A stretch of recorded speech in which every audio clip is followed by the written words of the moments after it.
Good morning, everybody. My name is Birgitta Svendén, and I'm the General Manager of the Royal Opera.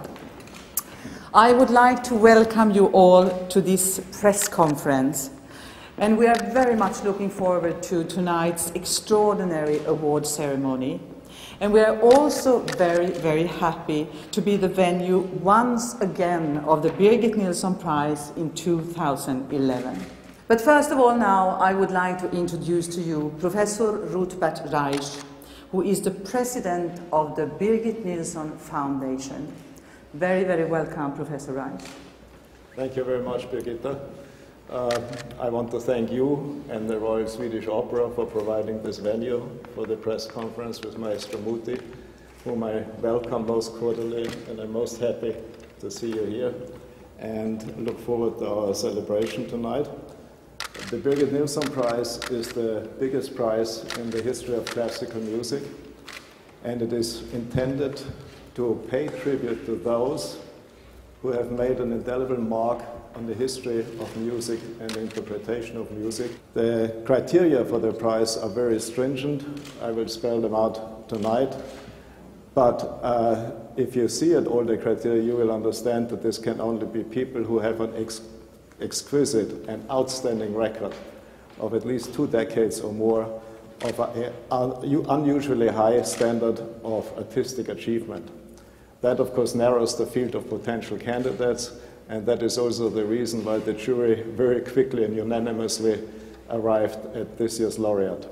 With that, I would like to open the floor for questions, unless you want to make a statement first of some sort. But otherwise, it's open for questions. Thank you, both of you. I prefer to receive some questions, because if my statement would be very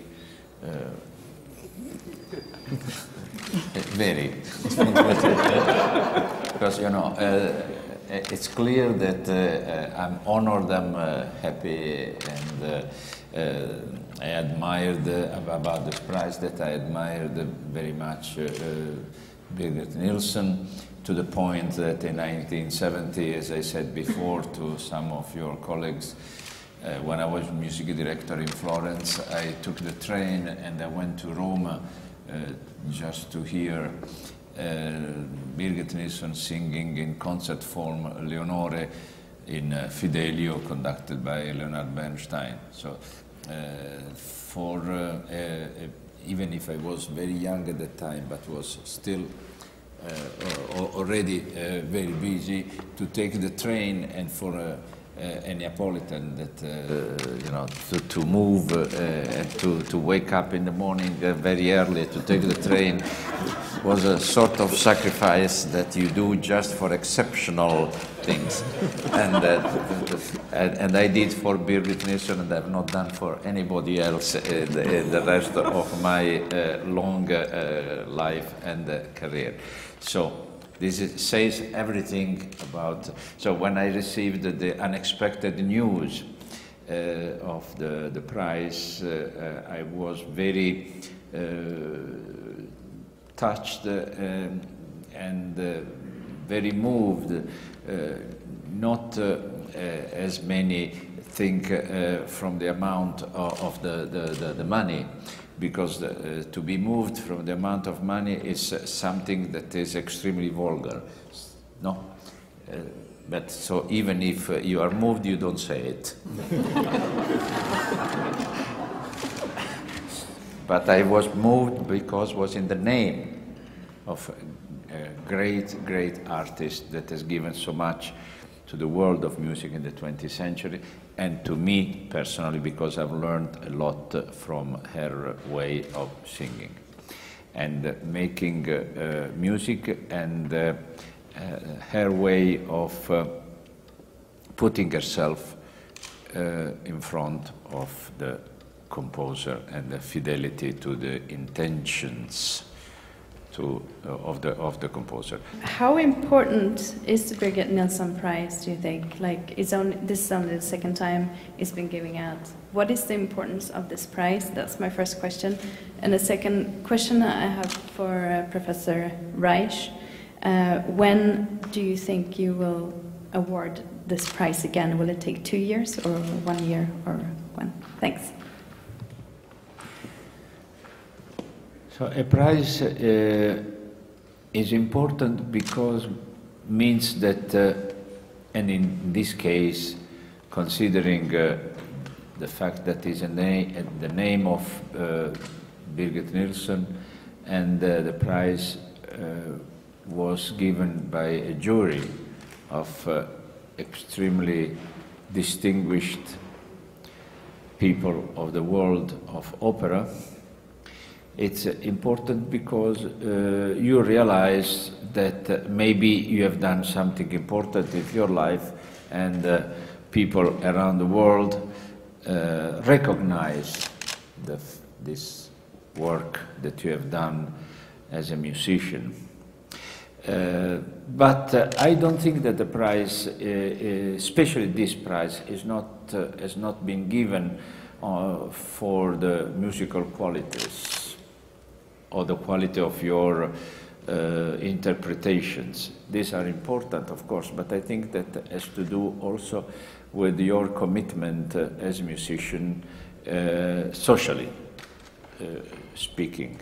And I think that my activity as bringing music in the last 20 years in troubled cities, asking the musicians of different cities to join our orchestra and to sing with our chorus, as we did in Sarajevo, in Yerevan, in Moscow, and more recently in Kenya, when we asked 300 African children to sing with our chorus, Italian chorus, and to work with them and to realize that in the name of Verdi or Bellini, you can create immediately a sort of friendship with people that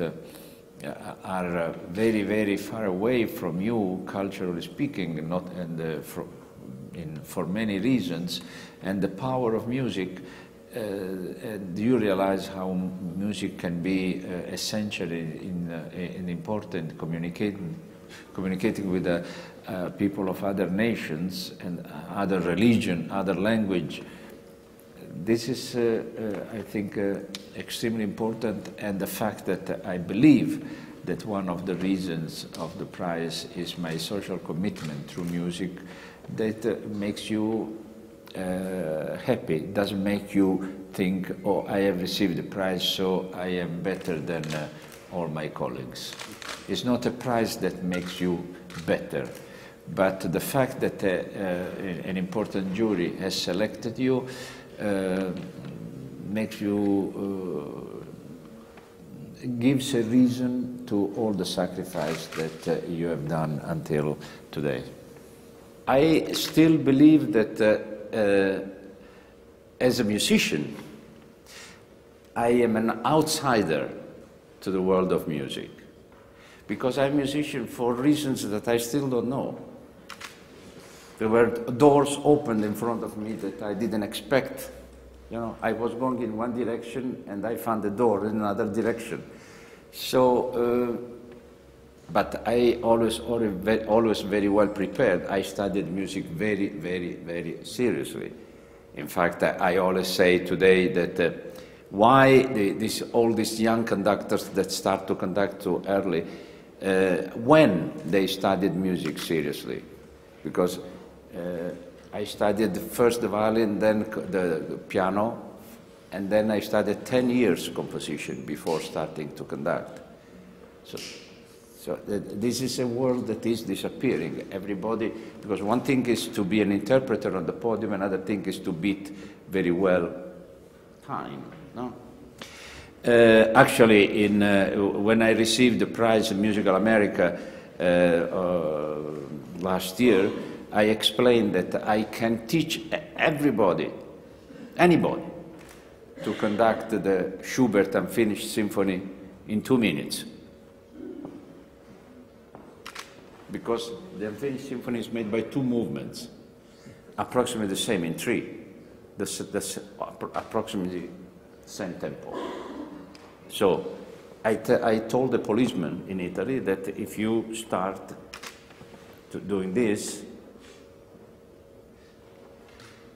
and you go on for 18 minutes approximately, the orchestra will play the Unfinished Symphony of Schubert. And then I said, there are 2 things you have to keep in mind. When the orchestra stops, you stop. Because it would be embarrassing to go on without sound.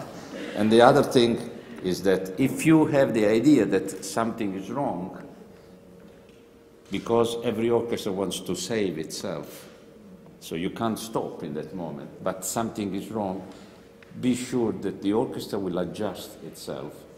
But in that moment, because the public will realize that something is wrong, just give the impression that you are taken by inspiration and look around and put your eyes deeply around you, giving the impression that everything is so wonderful. So I'm saying this thing because I know that has nothing to do with the question that that you asked for, but going back seriously, I think that what I can do is exactly what I'm doing socially. Because, believe me, when I arrived with La Scala 20 years ago, 19 years ago, in Sarajevo, with military planes, because the civil planes couldn't land, and we played, worked the Eroica of Beethoven, Schubert, Brahms' Schicksalslied, inviting the musicians of Sarajevo to play and to sing with us. That is important.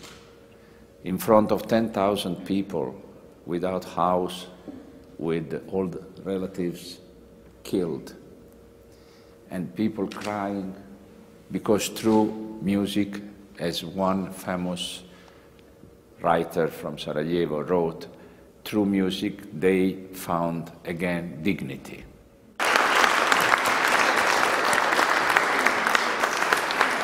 Grazie.